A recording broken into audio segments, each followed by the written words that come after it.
All right. Hello, Gun Nation. It says we are live. We've got Lynn Holt in the house, Rich B, and of course, Threat-Cadre. So I definitely want to introduce Threat-Cadre. We'll have some more people on here in a minute. I'm sure everybody's jumping in. But Threat-Cadre is in the house once again. How are you doing, brother?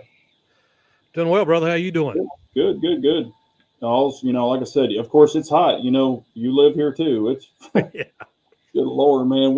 I think today it was in my truck. It was showing like 101 or some shit, and that wasn't with the heat index. That was just hot. So I tried to get down to ETTS today with to work on the carry optics thing, yeah, and it was just too hot. I'll have to go down yeah, first thing in the morning or late at yeah. night.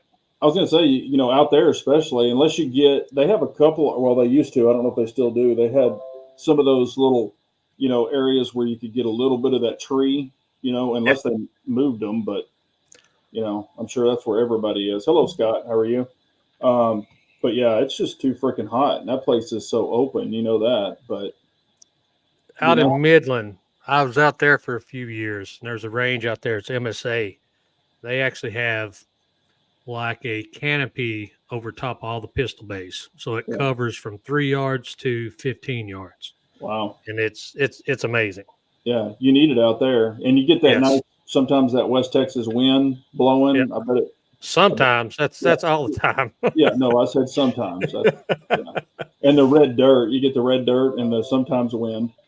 Oh yeah. So, yeah.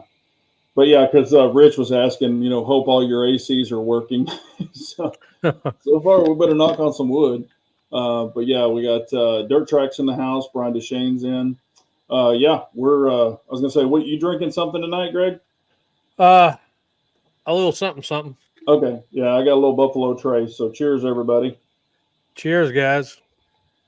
First drink of the night, but we got a lot to talk to, or a lot to talk to or talk about because I've already had people hitting me up, and I haven't talked to Greg, about the questions that I've gotten already. But I figured we would both answer them because I didn't respond. If you sent me the messages, I haven't responded to anybody.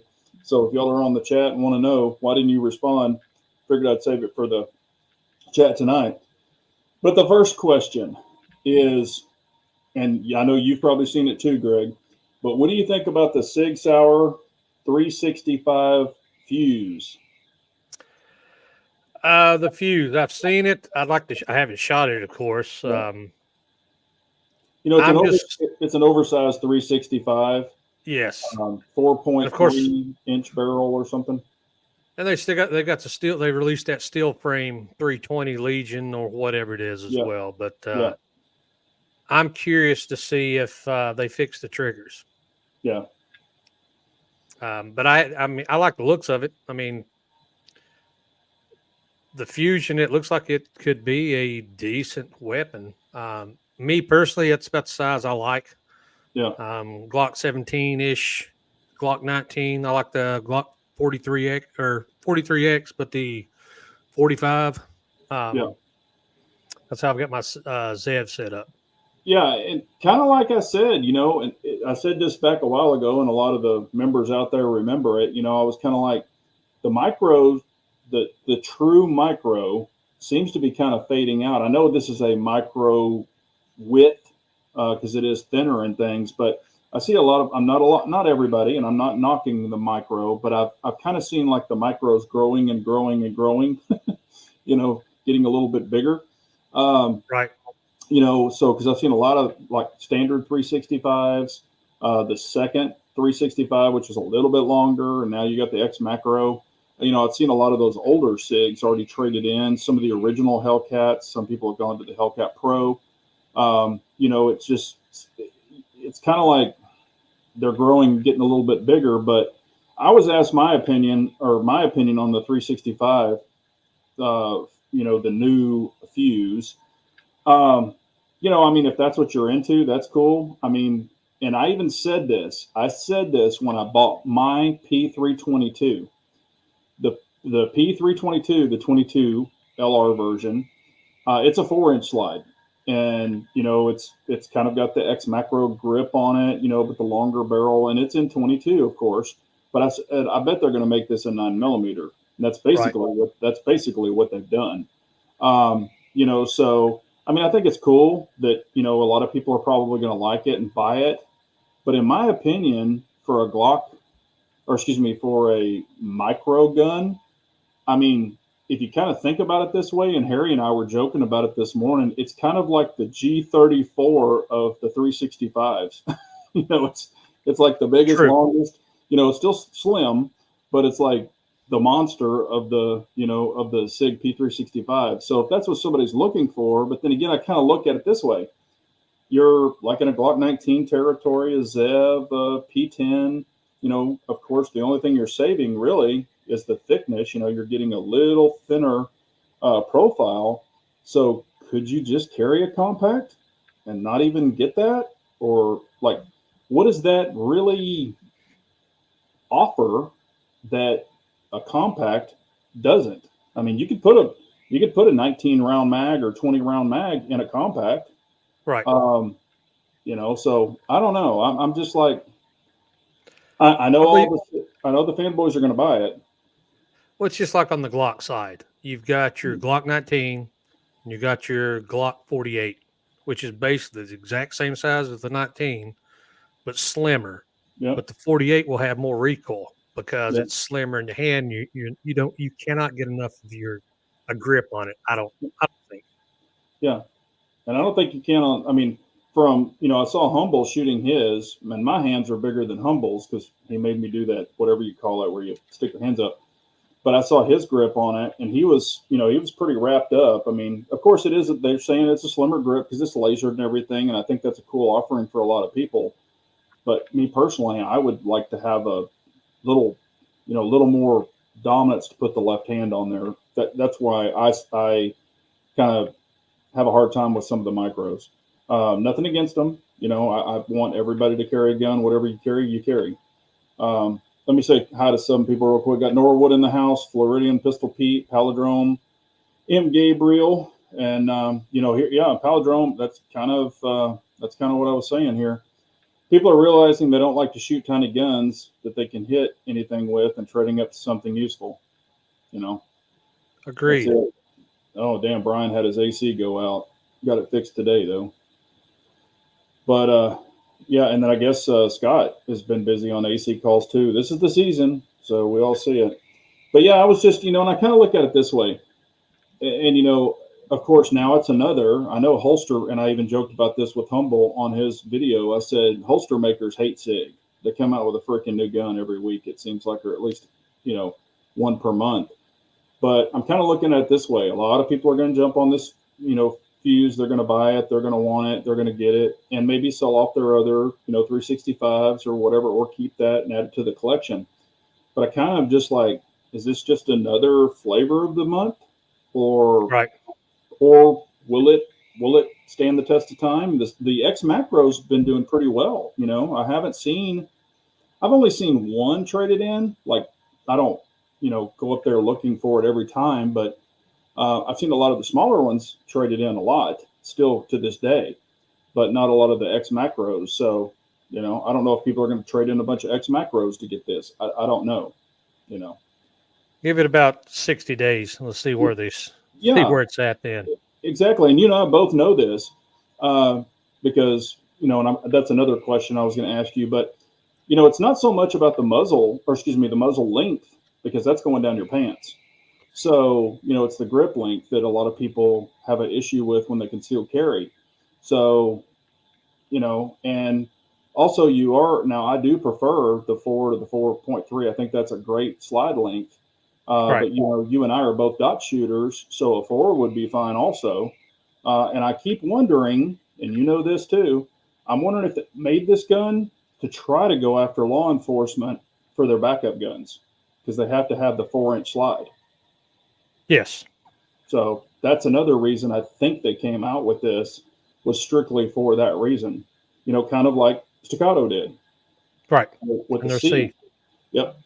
So that's why I was thinking, I was like, it had to be over 4. And they thought, well, this will be a good balance between a 4.3. And I thought when they came out with it originally, I was like, oh, cool. You know, it's called the Fuse. It'll be the 4.3. But then at the end of it, they would have cut like a port, you know, like an actual Right. big chunk in it. And I thought that would be cool. Not the X macro slats with the smaller barrel, but an actual chunk port. I thought that might be kind of cool, but it didn't have that. But that'll be next month. That'll be coming next month, I'm sure. Or next week. Yeah, yeah. So they're gonna play off of this. So there you go. Oh, and here you go. This is for you, Threat. Rich B, I am subscribed to Threat-Cadre and notifications turned on, and I never get your notifications. Do I need to unsubscribe and try all over again? I was getting them all at one time and then just stopped. Yes, I'm going through the same thing Big J's went through. I've been shadow banned. They kick it off. They kick it back on. You're not the first one. So if you can, unsubscribe and resubscribe back and see if that'll take care of it. Yeah, because I get that quite a bit too. So here's just another example. And I think it's going to get worse for all of us. And I've heard it's not only gun channels. So, but I'm sure they're playing their funny games. And also, if y'all aren't subscribed to Threat-Cadre, please go over and do that. He's got a great channel. He does a lot of free situational awareness. He is a trainer also, does a lot of shooting videos and things like that to show you some tips and tricks. So, and he's a dot shooter too. So there we go. There's two of those questions. Now here's another thing. And I wanted to get your opinion because I get asked this quite a bit and people out there might want to know. But give me a couple of reasons or thoughts in your process of why you appendix carry. Appendix carry. Well, I've been appendix carrying since 2006. So back then it was like FUBA. You shoot your junk. Yep. But appendix never took on with the civilian marketplace. I want to say around 2012, 2014 ish, somewhere in there. Me personally, I've used it. Like I said, I've ran it overseas. I've ran it here. The reason I like it, if you stand up, let your arms hang. If you look, your arms do not hang at your 3 and 9 o'clock. It's going to be about your 2 and your 11 o'clock. The other thing is with appendix carry, no matter what culture, and I've been through a lot of them, they don't want to look at a man's groin area, right? So it's easier to get, they do a quick cursory glance, but it's easier to have a weapon there and get it around. And I'm just as fast with an appendix as I am with a open holster now. Okay.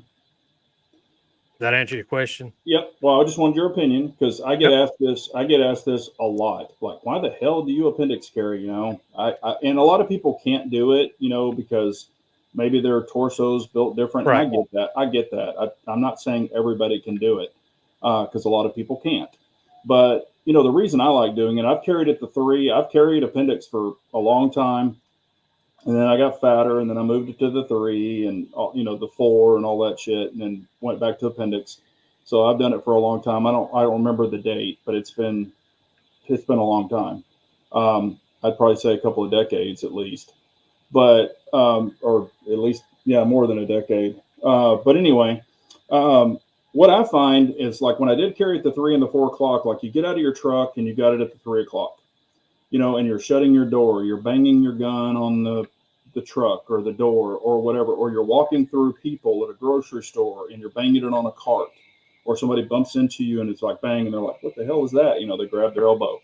It's just try to put your seatbelt on. Yeah, at 3 o'clock. Exactly. And you can't deploy it. I mean, you're gonna, you can't get to it. Everybody's like, oh, I could get to it. No, you can't.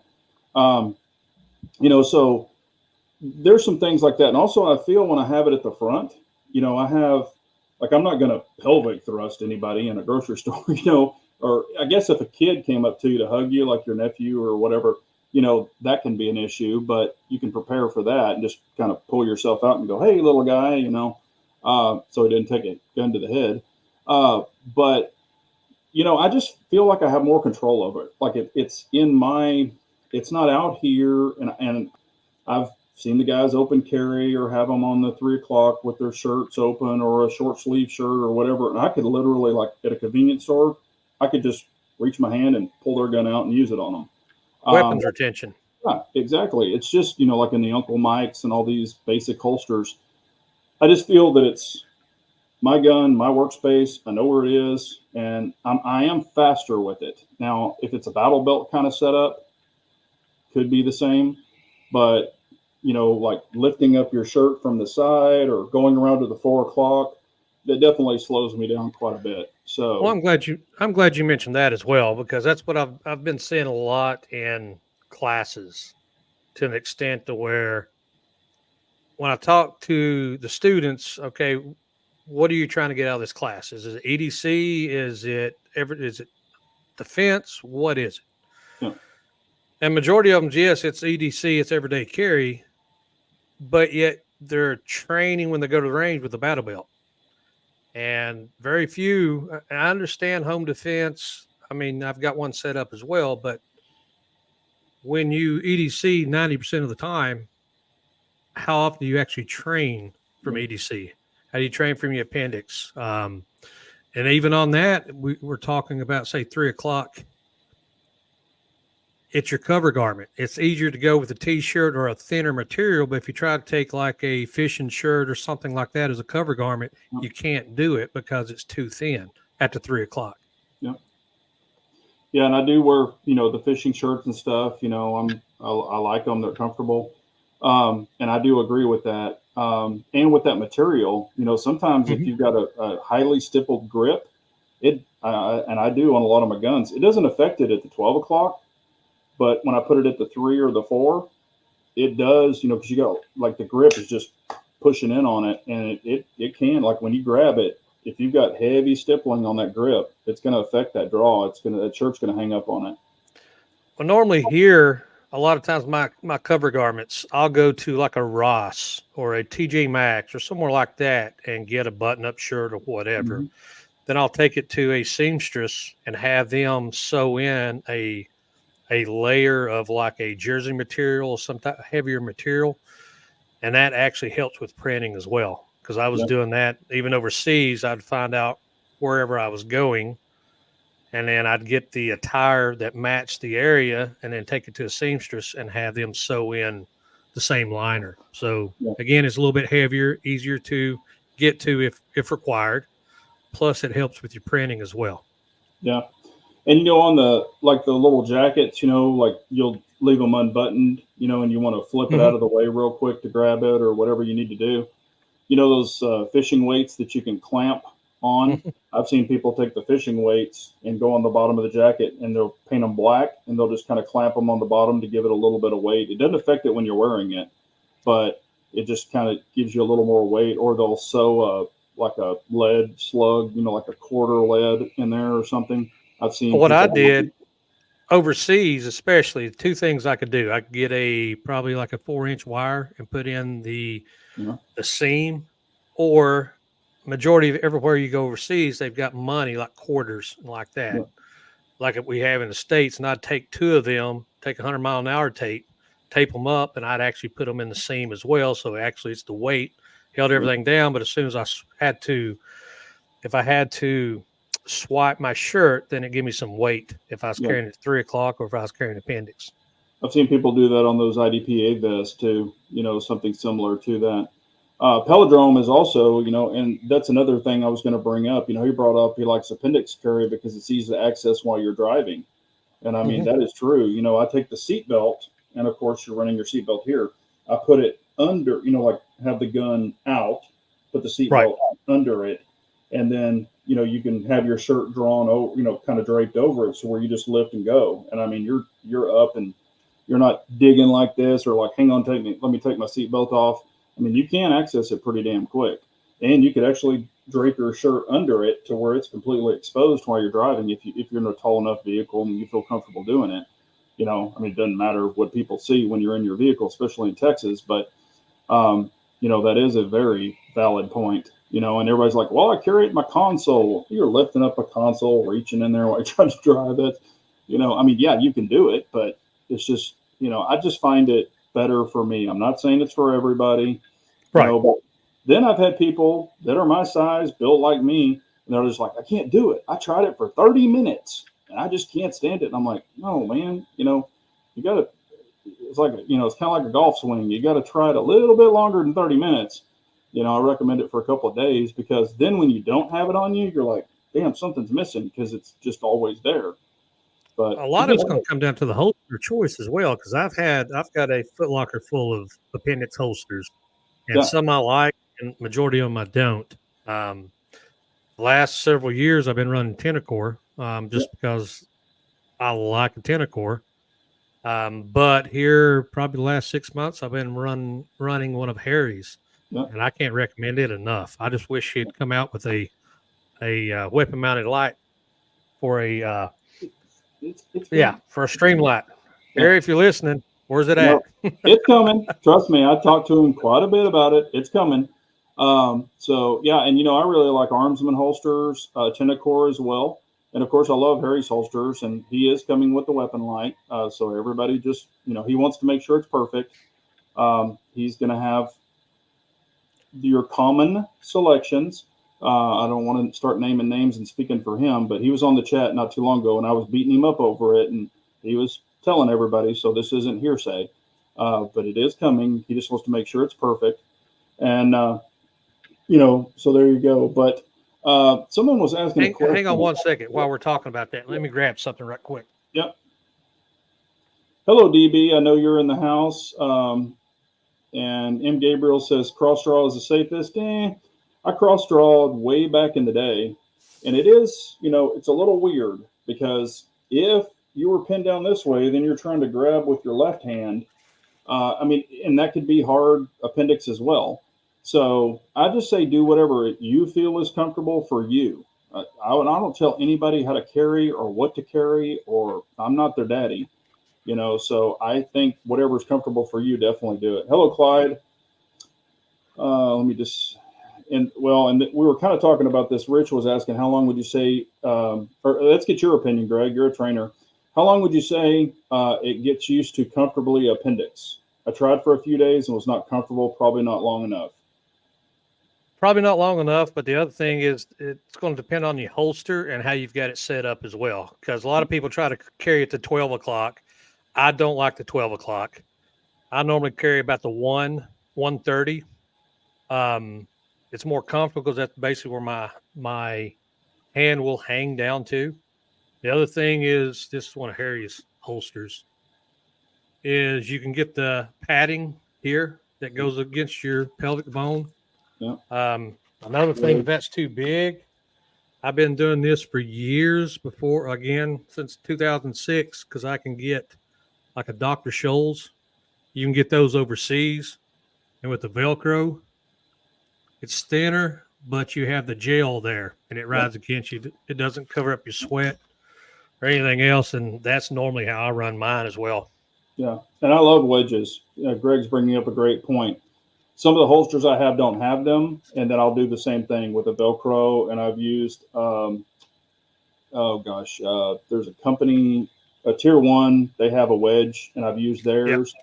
Yep. And I've used not a Dr. Scholl's, it was one of those foot pad things that I cut up. And then one, I had just a piece of foam. It's kind of like that pick and pull foam, like in your gun cases. And I had a chunk of that, and I kind of trimmed it out, and it actually worked really well too. So just, it's kind of going to be playing around with it. That's what I tell everybody. Just kind of play around with it, see what works for you. But there's no wrong or right here. And people, I've actually had people say this, just like what you put the Dr. Scholl's on there, and it kind of looks funky, and people are like, that's ugly. That's ugly. And I'm like, who gives a shit? It's in your freaking pants. It's in your pants. Who's going to see it? Nobody's going to see that. I'll keep it. Yeah, nobody's going to see that shit. So that is comfortable, though. And actually, with this, if it's cutting that into me, it'll bend down over and cover my muzzle. So, and see, I'm happy with it. You mentioned you're a 1 o'clock guy. I actually carry, and I would say I'm more of like a 1205. I carry right over the right nut. That's my preferred, because usually it's a longer barrel and an X300 or a bigger light. Right. Because what happens if I move it to the 1 is when I sit, because I do a lot of sitting in the trucks and stuff, and it can dig into my thigh. So I'm kind of I got one thing hanging here, and then I got a leg. So it's kind of Right. right there. And that's my spot. So it kind of works for me. And you probably, I know you know this. If you run the ulti clip, the not the ulti clip, the little Streak. dual. Yeah, you can run a single clip. Yeah. Yeah, that's the one I'm talking about. But Monoblock. yep, you can, monoblock. That's the monoblock, and I run a lot of those. But you can also run a single clip, where Mhm. it's the DCC single clip. And then here's the trick: you got a good gun belt, good retention, good holster. You can actually cant it with one clip. You can cant it while you're driving, and then when you get up, it actually will recant, or you can recant it instantly. So that's another trick you might try for people who are having issues with it. So, because I've had it where people go, "Hey, you've got two holes there, and you only got one clip." Well, one clip will hold your gun because it's a DCC clip. It's a steel clip. It's not a problem. And when it's tight against your body, it doesn't move and chafe and wiggle around. But if you need to adjust it manually, like kick the grip to get that cant, you can get it instantly while you're driving. Like if you're like, "Oh, I feel a hot spot," boom, cant, you're done. I mean, it's literally that quick. And that's The a other little thing I trick like too. is I like the discreet carry, but I like the 1.75. Exactly. I've said this Um, numerous times. The 1.5 to me, and also even on the Tenacore, and you know this, on yep. my Tenacores, I take the 1.5s off because that 1.7 gives you a little, like you can raise it up and unsnap it. With that 1.5, and you know this on a 1.5 belt, man, that son of a bitch is tight. I mean, And you're you can like, adjust it too. So yep, it's just a matter of adjusting it. So exactly. it That's what I'm moves with talking you about. enough. You Yep. can kick that cant. So, and then on the Tenacore, somebody was asking what Tenacore do we recommend or is preferred. I like the Sols, or I think it's a Solus. It's the one with the light bearing. They have Yep. non-light bearing as well. I think you have some of those too, right? Yep. Yeah. All mine are light bearing. I got the 2011 5-inch, and I've got the 2011 4-inch, both X300s. But here's the trick: if you buy the X300 version, it'll fit the A and the B. But then also your TLR 7s will fit in the X300 holsters. So you can buy the X300, but then run a TLR 7 in it, and it doesn't wiggle around, it doesn't wobble around. It actually works great. I've done it numerous times. So because they're other, I think they have a TLR 1. I don't have the TLR 1, but I don't know if this one will fit because of the little angle of the bezel in the TLR 1. Somebody told me that. I don't know if that's true, but there you go. What's up, Trigger Bar? How are you? Lake Ozarks in the house. Yeah, yeah. Filster makes a wedge. Have you ever tried the Filster floodlight? No, I have not. Yeah, I've tried the Filster floodlight. Just for anybody that wants to know, that's where if it fits an X300, it'll fit any gun. That thing is really freaking bulky. It's real thick. I think they've made a Gen 3, and I haven't tried that one. Then also I've got the Jedi, which is the Tier 1 MSP. And same thing with the X300, it'll fit any gun. That thing is obnoxious. It's way too big. It's way too much footprint. It's way too bulky. And I'm probably going to, I mean, I put it on. I put a gun in it with an X300 on it. I wore it around the house for literally 45 minutes, and I was like, no, this is a no go. The Tenacore smokes it out of the water. So I'm probably going to be giving that damn thing away. It's bright orange. Even got the separate mag attachment. I bought it for freaking $170 that I paid for, and literally wore it for 30 minutes or 45 minutes. So I'm probably just going to give it away. So Well, me personally, I do not like the appendix. Again, my personal opinion. I do not like the holsters with the mag attached to it because I have to carry it that way. yeah, Whereas I would rather have it separate because a lot of times I use a Neo mag and I'll stick the spare mag in my pocket yeah, versus having everything up front. yeah. And this MSP, the mag's separate. This one isn't attached. You can clamp it on or do something, but the way I bought it was attached, disassembled. But I Right. agree with you on that. I don't like, and here's the thing, and I know you do the same thing. You've got that big monster thing across. You got the gun, the mag, and all this shit across there. You can't. And this is what I do when got to go take a leak, I actually pull the clip and I'll move it to my thigh, do my business. I'm never taking it off my person, do my business, and then just slide it right back, just click my belt, my core up, and I'm good to go. But with those things, man, some of them are so freaking big. You to unhook them, set them on the back of the toilet, do your business, and then snap them back on. They're kind of a pain in the ass. I mean, for me, maybe some people like them and it works for them. What's up, Bald? How are you? Pistol Pete's in the house. Rocket Man. Yeah, this would be you, Greg. Any experience with mod light weapon lights? I've ran them a little, but again, I'm more into the X300 just because that's what I was issued for years. And then me personally, I run the TLR7 Alpha is what I've been running for the last 4 or 5 years. It just works for me. Yeah. I've looked at them physically. I like Cloud Defense, but here's this is just a me thing.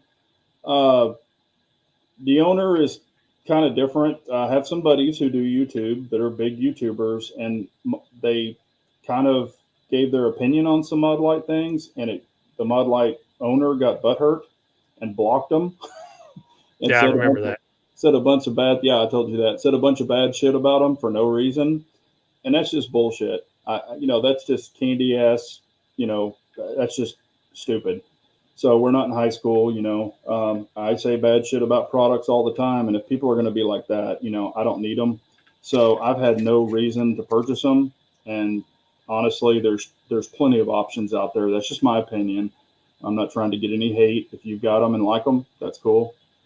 But let's see. And what's the price on them now? They were they're like fairly expensive too.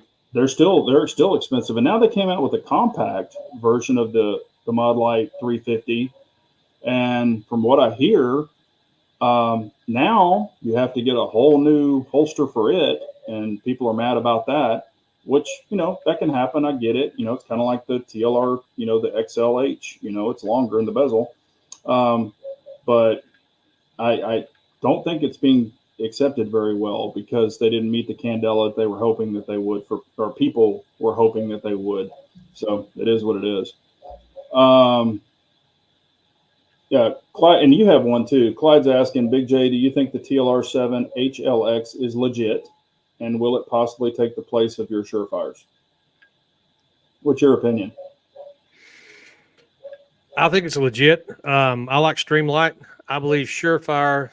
A lot of the Surefire, you're paying for government pricing because that's what the government picked up. That's what they issue, and they pass that along to the civilian market. I like the, like I said, Streamlights. They're half the price, and now with those, with the HLX, now you're 1,000 looms now. It's 1,000 lumens and 22,000 candela. Yeah. Which is legit. It's crazy. Yeah. It's legit. But I've had less problems on my Streamlights than I have my Surefires. Yeah. I mean, Clyde, to answer your question, I think I love my 7As. I absolutely love them. But this thing is completely legit for the candela and the lumens that you're getting. And it hangs with my X300 Ultra, not the turbo. The turbo smokes this thing, but you're talking about 66,000 candela. But it's also a monster beam. I'm actually super, super impressed with this. I'm waiting for a holster for it. It's being made now, and I'm going to start really, running it a lot. I've only tested it, in the backyard and stuff like that. I actually carried it with me. I tested it out, like a long way, and it's pretty legit. So I really do enjoy it. I'm not going to get rid of my 7As at all, but and also if you take the rechargeable out of this and you put a CR123, then this goes to 500 lumens, so it kicks it down. But it's the dual power, dual fuel, and I've got a video that I've already filmed, not on this, but on another light, and that company's not going to like me very much, but I'm honest. So. I can still remember being issued the Insight, the M3X Yeah. and the M6s, we Yeah. were issued those with the polymer with what 60 looms or Oh, something shit. crazy.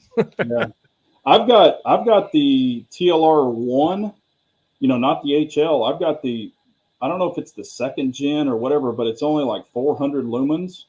It's one of my freaking old ones. I found it in the safe the other day, and I was like, "Holy shit! I still have this!" And I hit the button, and dude, that battery's been in there for 1,000 years. I hit the button, and it lit up. It wasn't bright, but of course, it's 400 lumens. It wasn't very bright, but it needs a new battery. It needs 2 new batteries. But I was like, "Holy shit! I'm surprised it even lights up." But like I said, Streamlight, it's really hard to go wrong with a Streamlight. They stand behind their product too. And knock on wood, I've never had to replace one.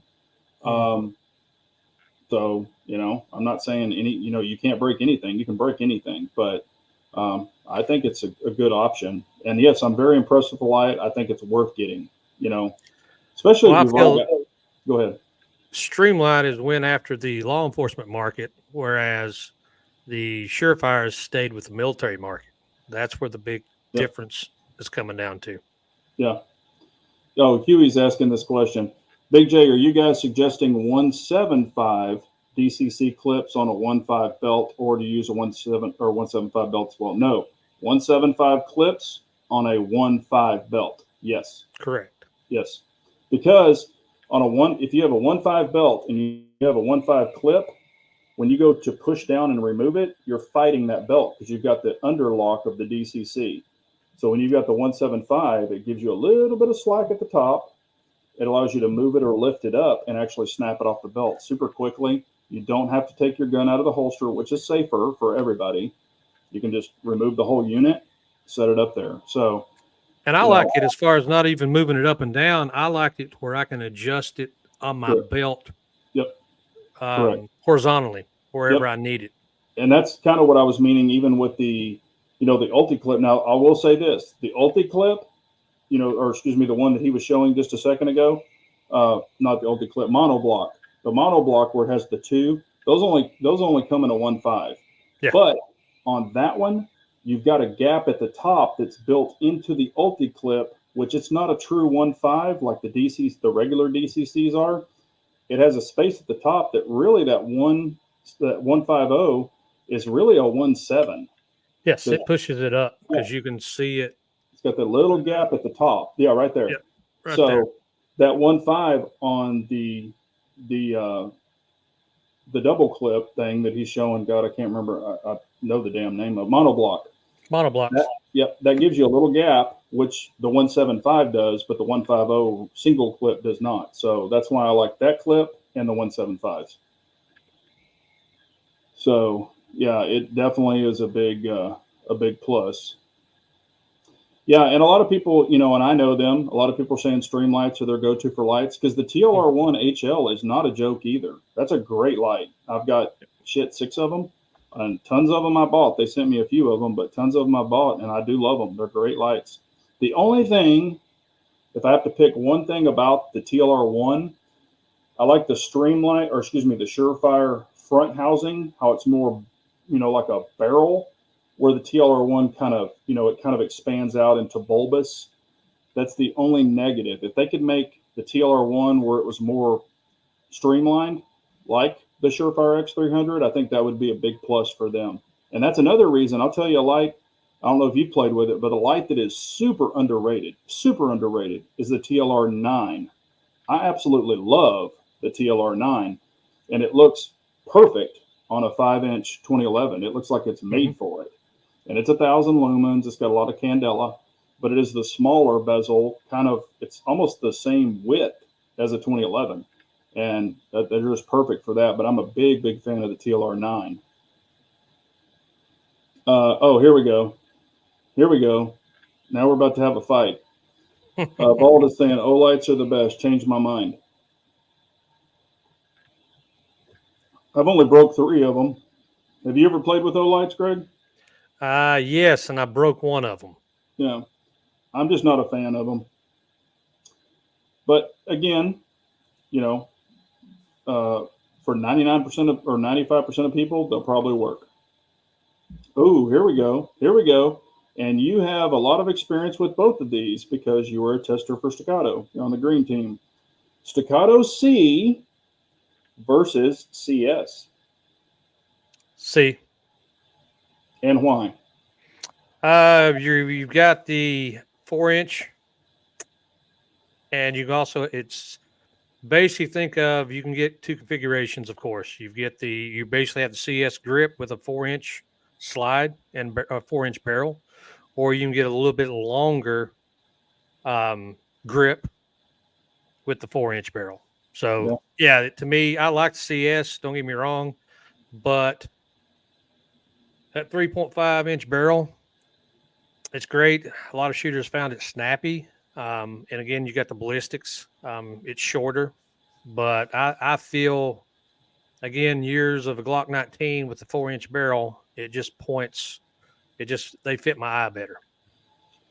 And like we were talking about earlier, it's mandatory for a lot of police forces, even for backup guns, that have to be 4 inches. And even when I shot Greg's and did that video on his CS, I've got, that left thumb where it's really long, and I was hanging it out there, and I was showing Greg. I was like, the damn thing's close to the end of that barrel, on the CS. I mean, my thumb was right there, and I'm like, not that I ever had an issue, but I'm like, I'd like it, just in case you got that shit grip with your left hand and you're trying to engage. You don't need that thing floating out there. And it wouldn't float on a 4, so it wouldn't float on the C. But mine would definitely float on the CS. And C's replacing my C2. And you know how I feel about my C2. Yeah. I mean, I'm a huge C2 fan, but I haven't shot the. Here's the only thing that could not make me, well, and you would know, you've already shot the C probably multiple times, but with my hand, I'm gripping with my right hand on the main, and then I'm coming in with my left hand. On the C2, I will have more real estate on the C2 versus the C, correct, for my left hand. Yes, because it's going to be a slimmer. It's basically, if you think of the CS, it's just slightly longer to fit. That's why for me, I might still be a C2 fan. But I'm not saying the C is going to be bad. Don't get me wrong. I haven't shot it. I haven't played with it. I'm sure it's going to be a fantastic gun. And then also, like I was telling Greg, they're going to the proprietary mag for it, for the C, the shorter one and the longer one for the Cs. And I'm so vested, again, like some of the Glock guys, I'm so vested in 2011 mags because I have 4 2011s. Now, if I introduce the C, I will have to get those mags, and I don't just buy 2 or 3, So right. That's a whole, and you don't either. So that's just a whole nother thing to consider. So I really can appreciate on a lot of these guns having that left-hand space, because when I get in those skinnier guns, it kind of loses it for me when I can't grip them correctly. And that's a me problem, not a most people out there problem. That's a me problem. Trigger Bar is saying Olight also doubles as a grenade. So there's that. Yeah, that's true. Yeah, you got that. Right? That'll work. Or a bomb in your pocket. And I've seen this. I've even got a picture of it. Any thoughts on the Jacob Gray line? Have you seen the new Jacob Gray 2011s? I've seen it. I haven't shot it, but I've seen it. Yeah, Texas Gun Experience actually has one. I don't know how well y'all can see this.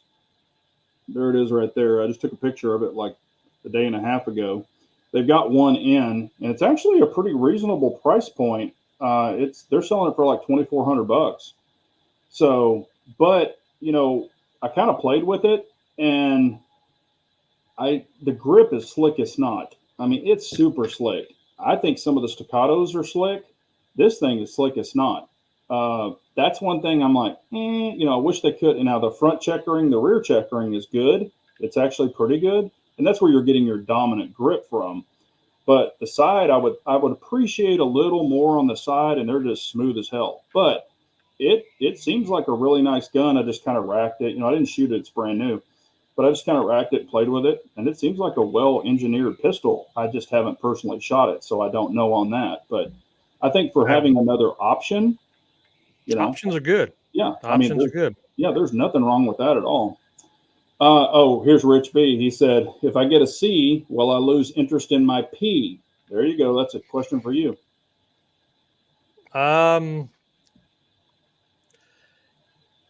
Possibly. Yeah. I'll put it that way. What I like about the C is it cycles to me compared to the C2. Of course, it's got the toolless guide rod, or their toolless type. It's different guide rod, and that's the only thing I've never liked about the C2 because it felt too springy, and that's why when I ran a comp, I ran in my C2 with a comp, I run the 2019 toolless guide rod for the P because it covers it up. But to me, the C actually cycles. It's stroked the way it's stroked. I feel it cycles flatter. Yeah. And I'm going to hint to you so you can say it. I know you know this, or you're going to know exactly what I'm talking about. A lot of people are saying, or they're going to ask, about the new mags. Okay. Mhm. And what is the benefit of having the new mag? Like when you say you cycle it and then you take the mag out, what's the difference between the two mags? What I liked about this, again, this mag was designed from the ground up for the 9mm.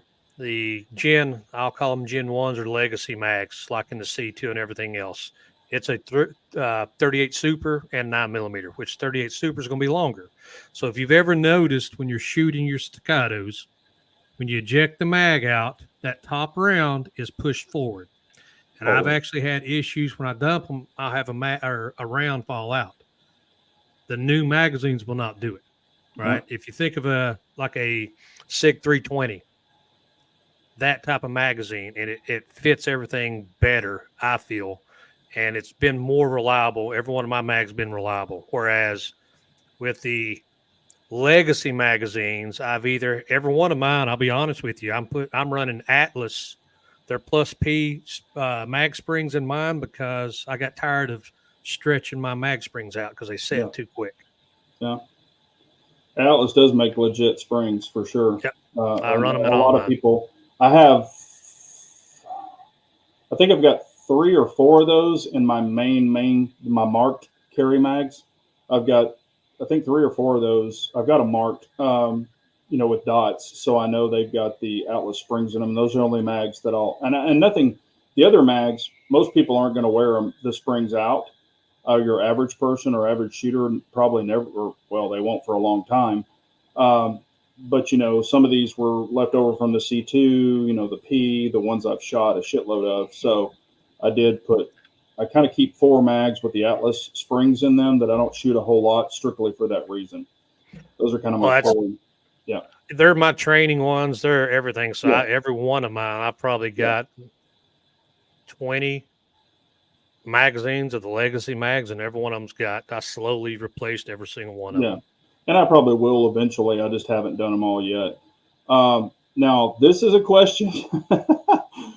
This is a great question, Fina, because this comes up between me and Greg all the time. All the time. If we go shoot together, this is it. Do you think staccato should pin the grip safety? Hello, Big Johnson. Hello, Fina. How are you? What do you think about that, Greg?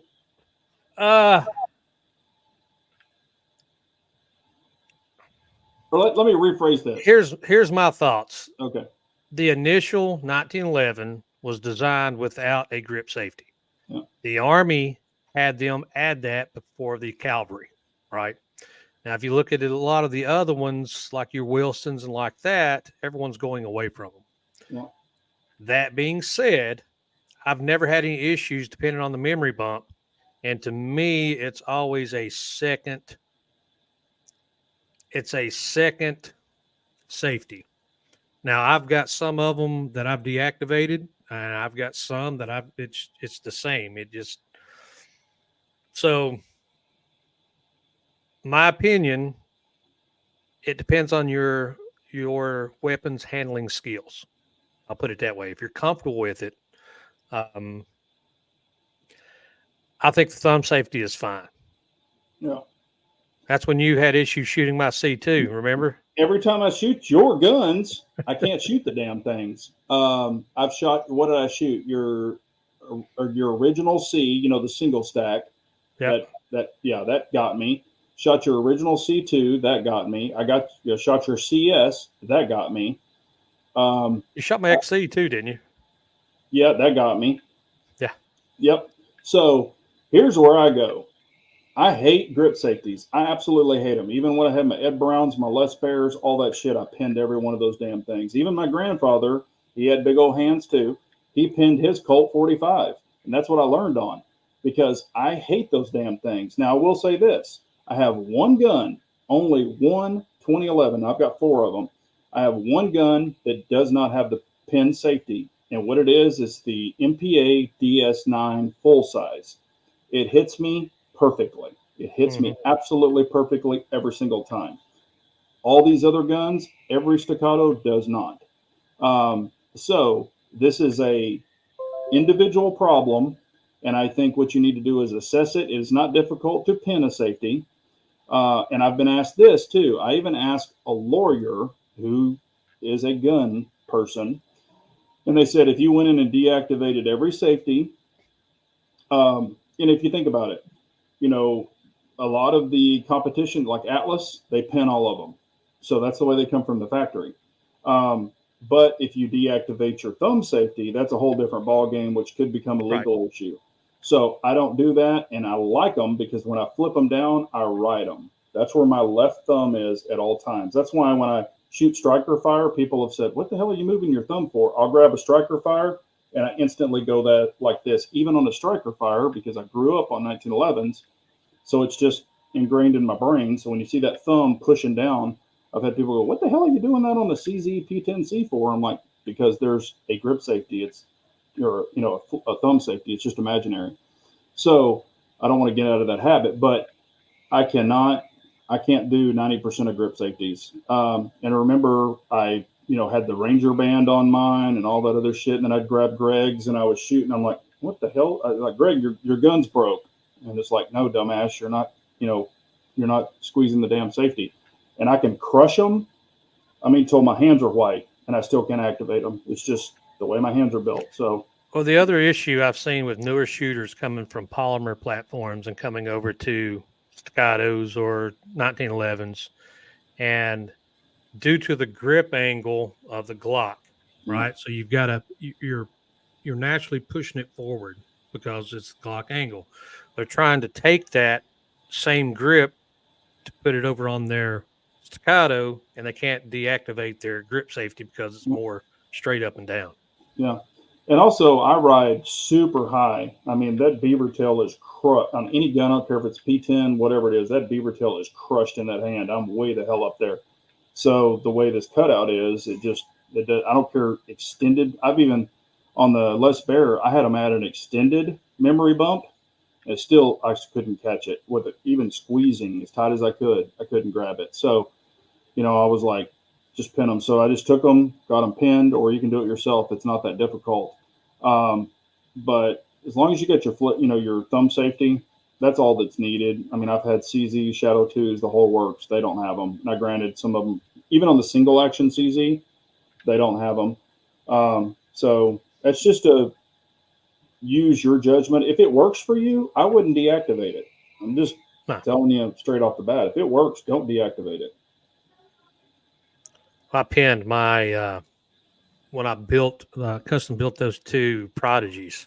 Yep. I actually pinned the grip safeties on both of them. Yeah. Oh, and I get this question too, and I've shot it before. I'm sure you have. What do you think about? He's saying, did someone say 38 Super? What do you think about 38 Super? I like the 38 Super. 38 Super has been around for years, especially on the competition side. Then you had 357 SIG came along, because now you're getting the speeds that you are with the 38 Super. I like it, but now with technology for the 9mm, you're pushing the same speeds with it, and with less recoil. Yeah, but you don't have a drug lord gun. You got to have 38 Super if you're going to be a drug lord. You got to have it. I mean, I love 38 Super. I shot that way back when, and I was like, man, this is so cool. But that was when Colt, a lot of 1911s were, dominant, or a lot of them were dominantly made in 38 Super. I think it's just a really cool round. Yep. But the prices on it is super high. Even reloaders, getting the brass is difficult for a lot of reloaders. But I still think it's a really cool round. Just personally. Rocket Man is asking, any experience with the platypus? Me personally, no. I've handled it, but I haven't shot one. Yeah. And I've seen them and stuff like that, but I've never shot one either. But I think it's, like I talked about on one of the chats, because I've been asked this a lot too.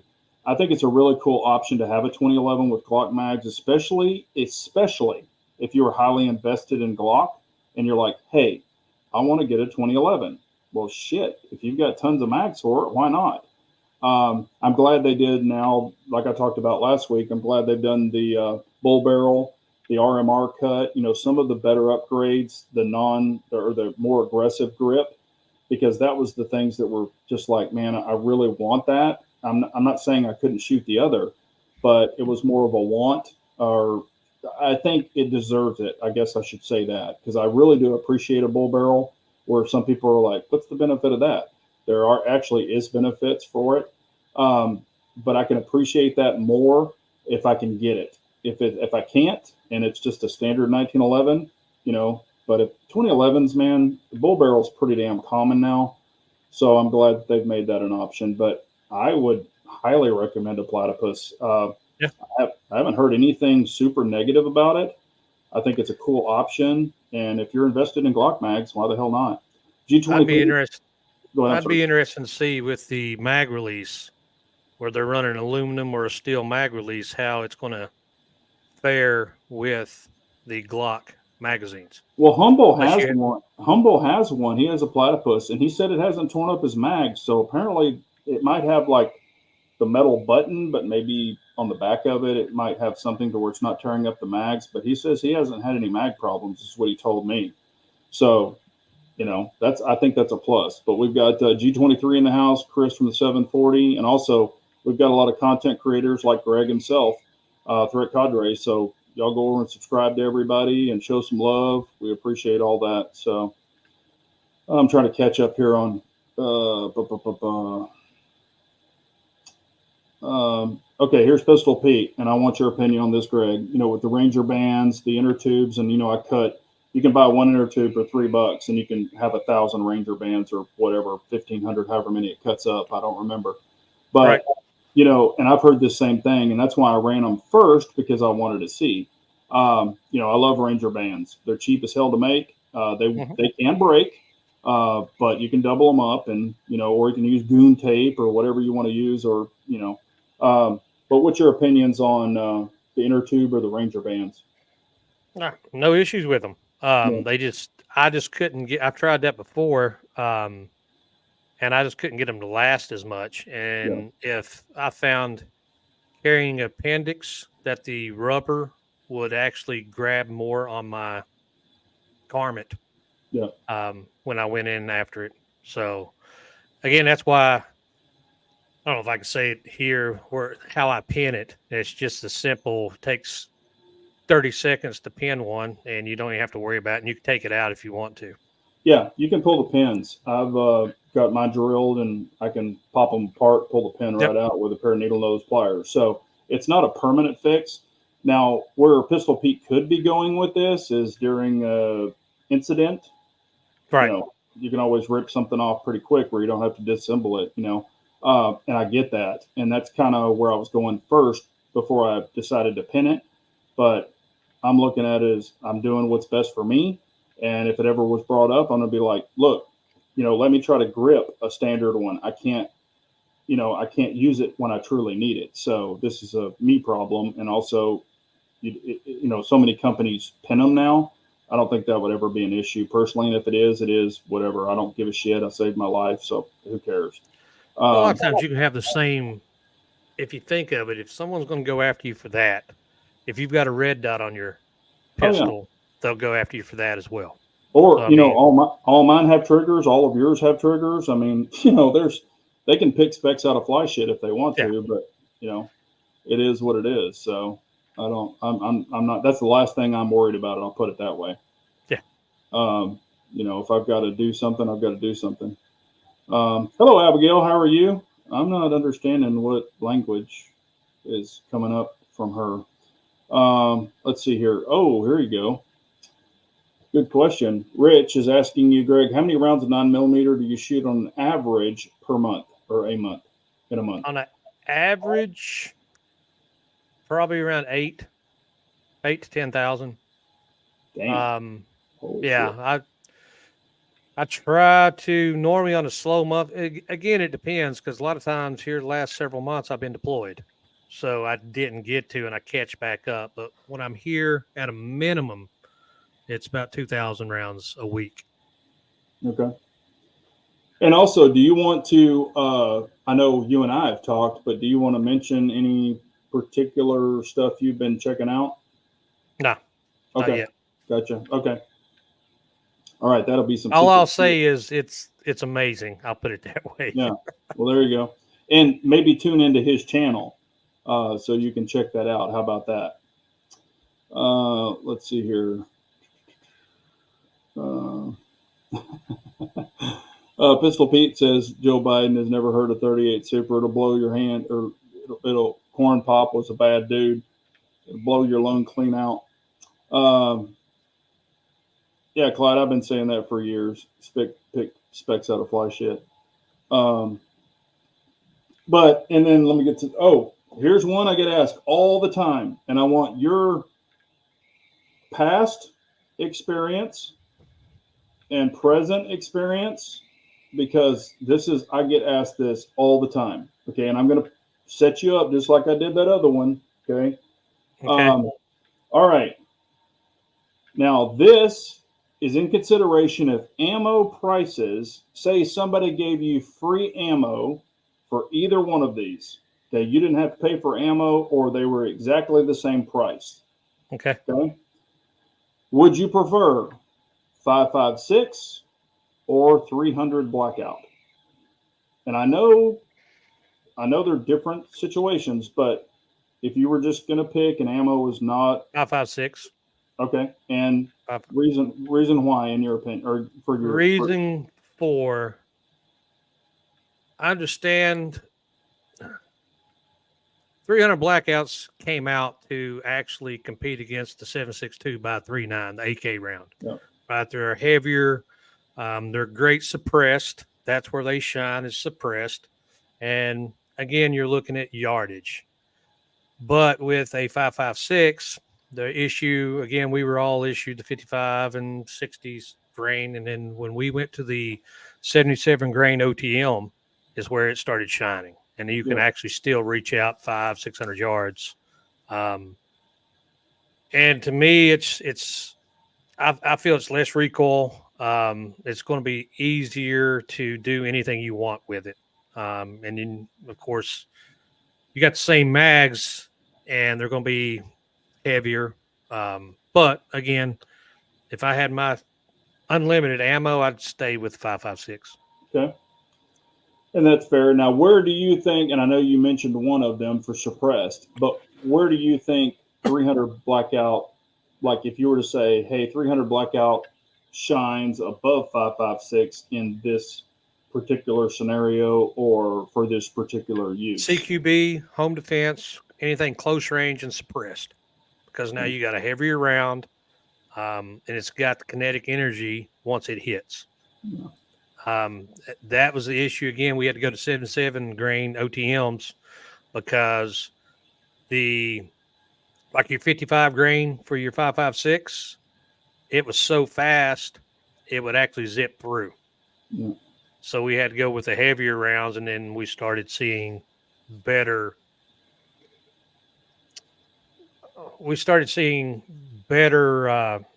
I guess, hits. I'll put it Okay. that way. And But speaking of truck that, guns, do what? truck guns, home defense guns, anything that you're looking at 200 ish. I mean, I know you can push it out, but again, that's a heavy round, and they're designed to be suppressed. and they work perfect suppressed. Yeah. Now here's another one that I'm going to set you up with on.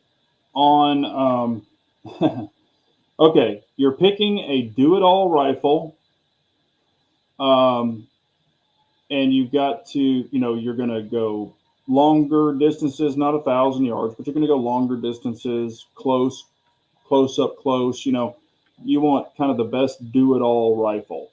Okay, 308 or 6.5. 6.5. Okay, and what is the reasoning behind that? Now, again, 6.5 Creedmoor, I've got a lot of time on both of them. I ran the 7.62 by 5.1 downrange, and that's what we had as well. I like 6.5 because it's flatter. It's going to run in the same platform as your 308 or 7.62, but you can reach out to 1,000 yards easily with it with less drop. Oh yeah.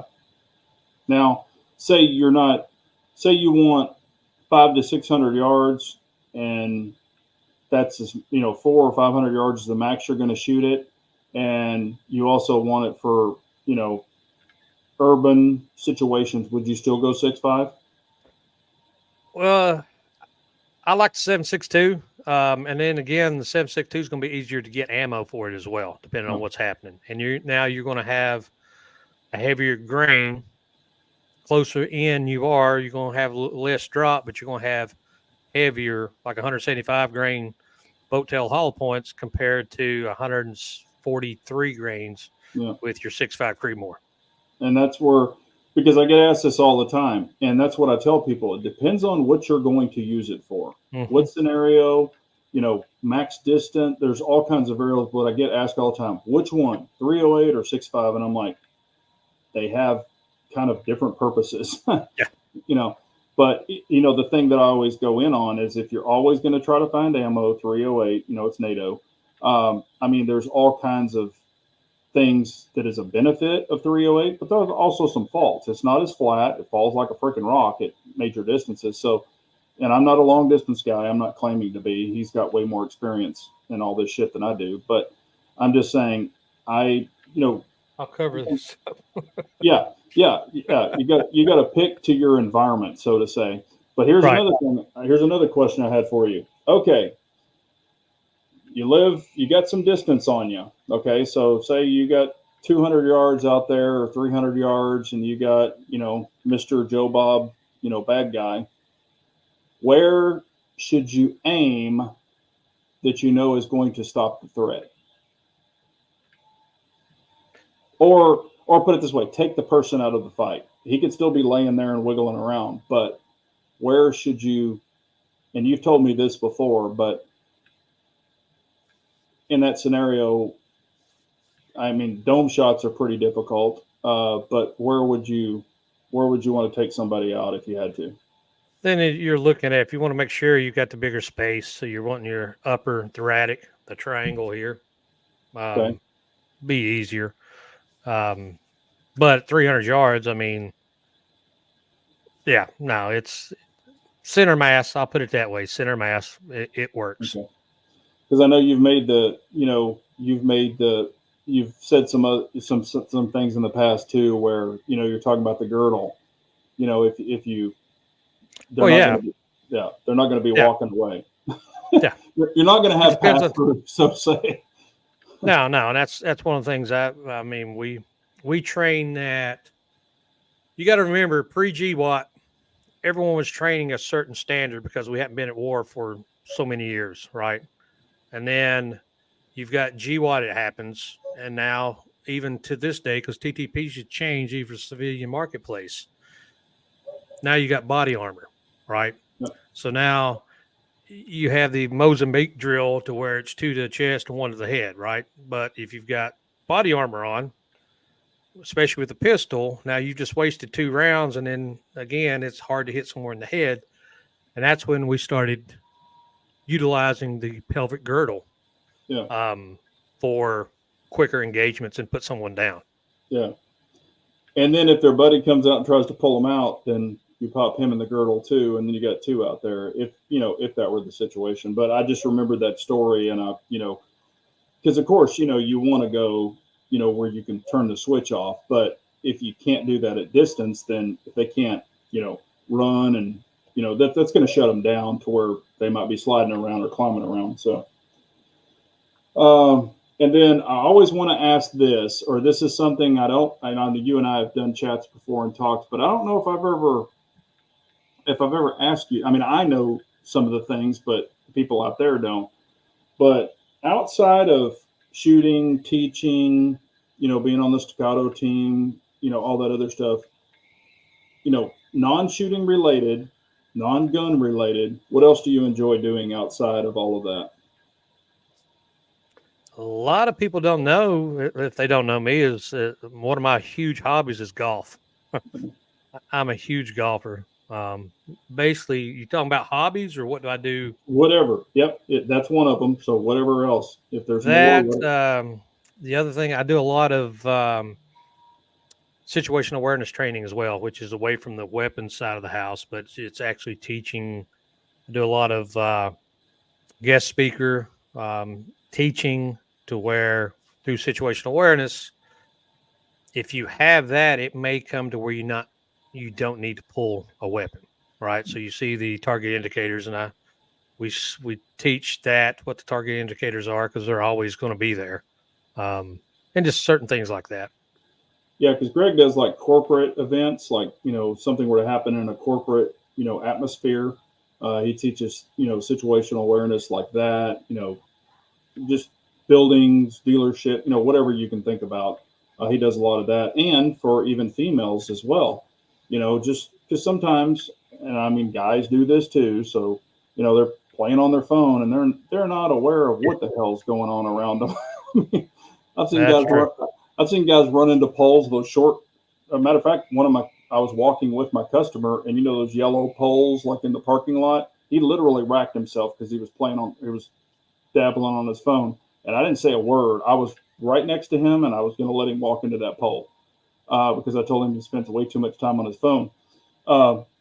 So things like that. It's just being aware.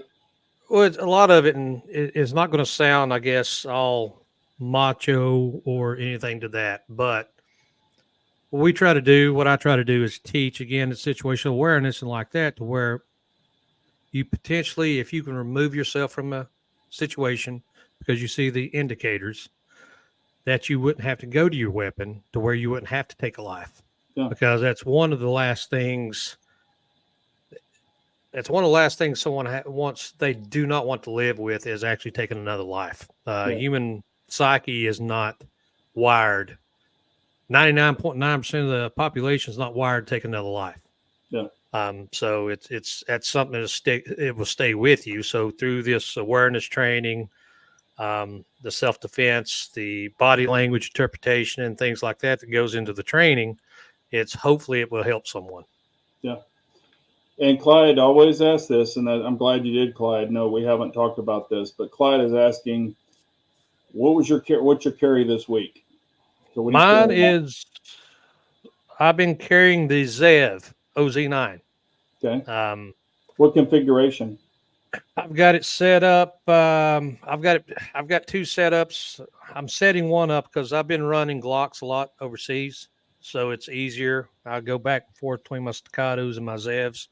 I've got it set up in basically like the Glock 19X, but I'm running one that actually has the Radian comp on it, with full size grip, and then I've got a Glock 17 or the full size. Well, I've got it set up for USPSA carry optics, so I've been running that a lot as well.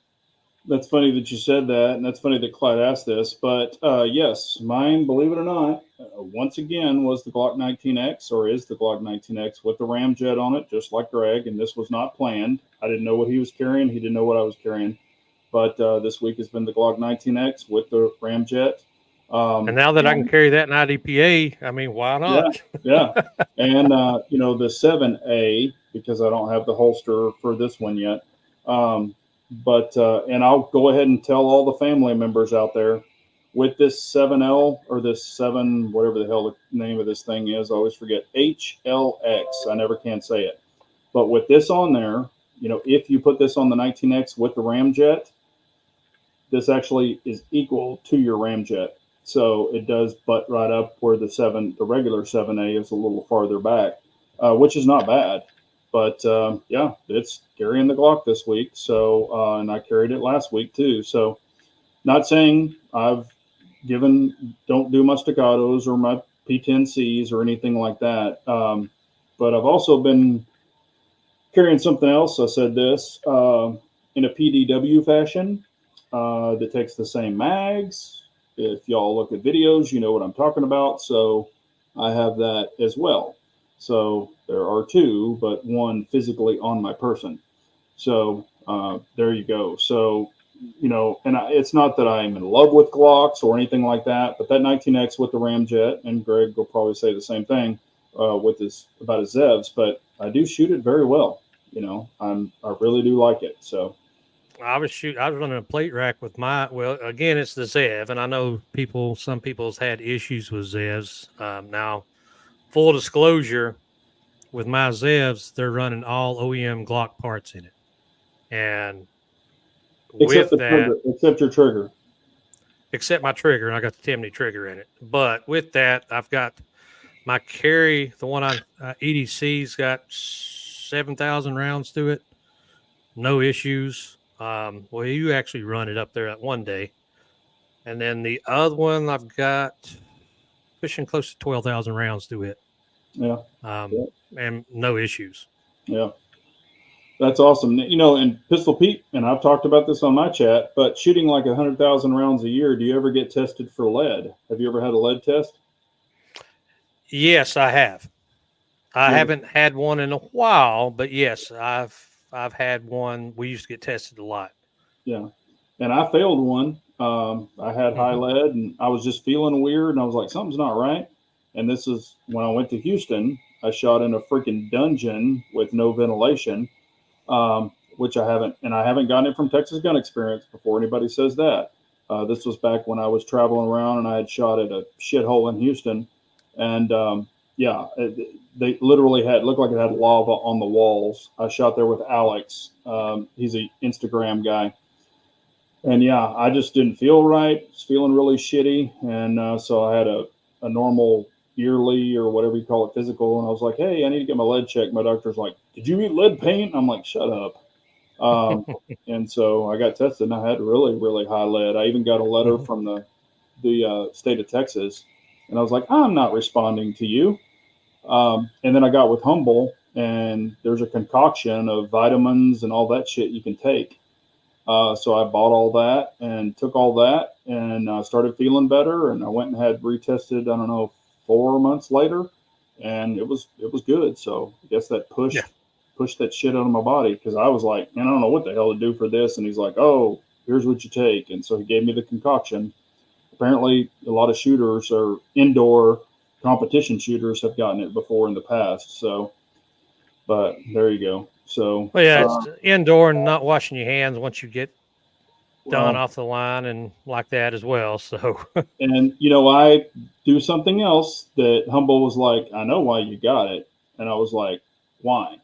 And it's because I dip. yeah, When I shoot, I always have like right now I have a dip in, but nobody knows it. And so from dipping snuff, you get the lead in there because you're breathing it in, it's sticking in the snuff, and you're putting it in your bloodstream. So that was part of it. So it's not a great habit. I don't recommend it, but there you go. So that was probably what the problem was. He picked it out right out of the box. But yeah, Texas, and Greg has shot at Texas Gun Experience. We've shot there together and done videos, but he goes there on his own. And yeah, the filtration system there is unbelievable. I mean, yeah. they definitely cycle that air in. Plus, they have a 50-yard line, so I can run a pistol after 50 yards. So that makes it Yeah, indoor extremely nice. yeah. I was gonna say, especially when it's freaking 103 degrees outside, not even including the heat index.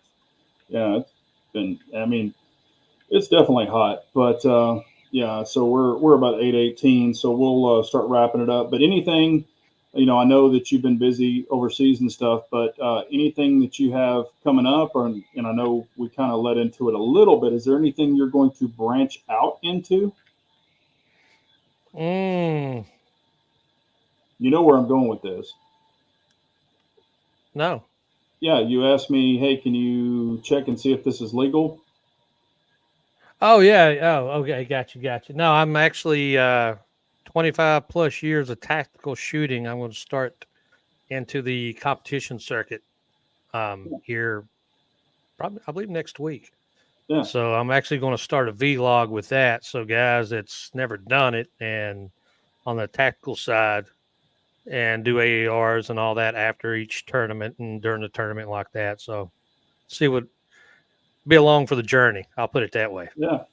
He's going to do some IDPA and USPSA stuff, so I think that's pretty cool. And you know, I think it's that way he'll have kind of both sides of the house. So Yeah. I think that's cool. And he's going to be. Do you want to tell him what you're going to be running? And I know they probably caught it a little bit, but you want to tell him which guns you're going to be running? Yeah, I'll be running the Zevs is what I'm running just because, like I said, I'm carrying them more downrange or that type of pistol. Um, and then no, I've got the basically like the Glock 17 set up for USPSA, and I've got my EDC that I carry every single day for IDPA. Yeah. So that'll be So cool. I'll be interested in that and seeing what your thoughts are on it. I've done a little bit of both of them, IDPA and USPSA, not a whole bunch recently or in a long time. So it'll be cool to see what you think about it. And I don't think it's a bad thing. It's just it. The only thing, if I had to say anything negative, but I love the people. They're all nice. Everything's cool.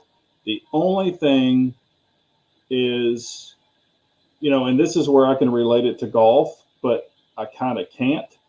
When right, you go out and play golf, you're out there, 5 or 6 hour round, but you're playing 18 holes and you're hitting multiple shots and all that other stuff. But when you go to USPSA, you could be there 5 or 6 hours and you shoot a total in that 5 or 6 hours of like 3 minutes or 2 minutes and something. yeah, So it's just kind of like a lot of, it's quick shooting and then a lot of standing around and pasting, which I don't mind doing, but I'm just kind of like, damn, I mean, I could shoot this in 5 minutes and tape all my own shit up and be out the door and doing other things. And I just don't have the time with my dad to do it, like I was back in the day. So, right. you know, No, um, I'm interested in seeing how it all plays out. It'll be yeah, fun, and no, of I think, course the I think, tactical games. yeah. And I'm excited for you to try it out and see what your thoughts are on it. And like I said, it was always a great group. I've shot a lot with Humble and stuff, and I thought it was a lot of fun. And the people were nice and all that. Of course, you got some freaking, well, dick hangers or whatever you want to call them. They can be, snooty and shit like that, but it is what it is. That's in every little click. So, not a big deal there. But, yeah. And, Abigail is asking, and I know that you drink occasionally too. Abigail is asking, can you give a bourbon recommendation? Buffalo Trace, if you can ever find it. I'm a, I'm telling you, that is I've my got go. some Blanton, I've got that, but for me, the Buffalo Trace, and I like the Woodford Reserve personally. Yeah. Um, Not necessarily the double oak, but just a standard. Yeah. Um, Me personally, I like a good bourbon. I hate to spend over $60 on a bottle of bourbon. Yeah. Um, but I drink a lot of bourbon too. Yeah. So I do too, but I'm a Buffalo Trace freak. I mean, I've been drinking that for years and years and years, and it's my go-to. And it's just you can drink it neat. I don't really. I use cheaper like Maker's Mark or something like that to mix with stuff. But I really love Buffalo Trace. It's just so damn hard to beat, and that's weird that you said that. I was in I mean, Peru. I don't know. I don't think I even told you that I had to stay at a hotel in Peru, and they actually had Buffalo Trace down there. So I actually bought a what? bottle of it. Yes, No yes, shit. yes, Wow. Yeah. Well, yes. I was in Louisiana at a Cajun restaurant, and I looked up and they had Blanton's and Buffalo Trace, and I'm like, holy crap! So she made me a really awesome old fashioned Buffalo Trace old fashioned, and it was a smoked old fashioned, and I was like, and I usually drink it neat, but I saw her making this guy an old fashioned. I was like, damn, that looks good, and she made it with Maker's Mark. I was like, can you do a Buffalo Trace version of that? And she did, and it was pretty damn good. So I was like, okay, I like that because I do like old fashions every once in a while just to mix it up. But I'm definitely a neat guy or maybe one cube here and there, but mostly meat. But I'll put a cube in. I like mine. Put a cube in it, but yeah, I love my yeah, bird. Well, again, I'm from the East Coast. Lived in Louisville for yeah, 7, 8 years. So I mean, I was right there on the Bourbon Trail. yeah. And I've done the Bourbon Trail before, and actually really enjoyed it. It was awesome. I mean, I had a blast. I did want to say this because I've been hinting, or people have been asking me about it, but I should be picking up my new company truck next week. I'll probably be flying out to grab it, and I want to say new to me, but I'll be picking it up next week. And if anybody wants to, maybe I'll do like I'm not going to show you the license plate and stuff, but if anybody wants to see what it is, I won't give it away here, but if anybody wants to see, just say, hey, yeah, we want to, like do a little walk around on it or something like that. I'll do it if y'all are interested. It's a nice truck, very nice truck. I already know what it is, and I specifically wanted this one, and that's the one I'm getting. So I should be flying out next week to go pick it up and drive it back, and it's going to be a long drive, a very long drive. I probably won't make it in a day. Audiobooks are your friends. I'm just Do saying. what? Do what? Audiobooks are your friends. Yeah. Well, that, and believe it or not, actually, sometimes I'll put on like like Sean Ryan or somebody like that, and I'll just listen to a real long one. But this one's going to be a 2-day. It's a long, long drive. I'm not going to do that in one day. I've done it before, but I ain't going to push this one in a brand new truck. So this one will be a little extreme. It's probably going to be 15 to 16 hours. So it's a long drive. Drive it straight. You got that. Just drive it straight. Yeah. Well, I've done it before, but I'm telling you, you start talking to yourself and seeing shit, so I don't want to do that. So I probably will grab some Z's and then hit it again. So, but yeah, if anybody wants to see, let's see here. What's Mike Ozark saying? He's saying, would like to see the truck since you were stuck with the other piece of shit. Yeah, that was with the other company. Well, it was a Nissan Altima, but I'm not a car guy. And the new company knows that. I'm like, nope, I'm gonna be in a truck, and they're like, no problem. So that was part of what brought me over there. Is they said we'll do this, and so anyway, I had some requests, and they've met it. But anyway, but no, this was a blast. And like I said, I'm so, Greg and I are good friends. I'm so glad to have him on. He's a wealth of knowledge. Thank you for having me. Yeah, no problem. And I always, please, y'all go over and subscribe to the Threat-Cadre. He's giving away knowledge for free. He's not, hey, you got to sign up with me. You got to give me money. He's not doing that. Now, he can do classes for you separately if you want to do something like that. But like I said, he's a hell of a shooter. I've shot with him before, so he knows what he's doing. He shoots at shit that I can't even see. He likes to go out to the 50 yards, and I'm like, okay, give me a magnifier. I'm joking, but I'm like, I can't really shoot a pistol that far very accurately, and he's doing headshots at 50 yards. So, like I said, he knows what he's doing. Definitely go over there and show him some love. I know he'd appreciate it, and I would appreciate y'all doing that for him. He's a good friend, and we are going to get together, hopefully soon, and go shoot together. And I'll shoot some of his, he can shoot some of mine. I do want to do this with Greg's permission, but I want to have him get me locked in a little bit better. I shoot rifles, but I'm not a pro at rifles by any means, and I can always use some tutoring and some tips. So I want to bring some rifles and have Greg kind of run me through something, and here's what you're doing wrong, here's what you're doing right. We can do it. So I can be better as well. But, and also, I'm just going to throw this out there. If any companies or any managers or any people are in this chat that are like, you know what, we need that person to come in and talk to us about situational awareness. We need to have our company dialed into this. Please reach out to me. My email's in my platform. I'll get you set up with Greg because he does corporate outings like that, and it would be eye-opening. Greg's told me some stuff and talked to me about some stuff that I'm like, holy shit, I never thought about that. So this could be a big benefit if you run a company or own a company or have some insight to a company. please reach out to me so I can get you hooked up with Greg, because he will fly out and make it worth your while. So, that's another thing. I'm not trying to push him on y'all, but he knows what he's talking about. He's been there and done that, gotten a hat and t-shirt. So, I think it could benefit your employees that way as well. But I appreciate y'all being on. Any comments afterwards, please leave them. If it's, Greg can tune in too and check them, and he can answer away. Or I'll forward them to him, or say, hey, check the chat and answer this question for this guy, because I don't know what the hell, because I'm not that. Yep. I'm not the guru. And then you can give them my email as well if they want to talk more offline.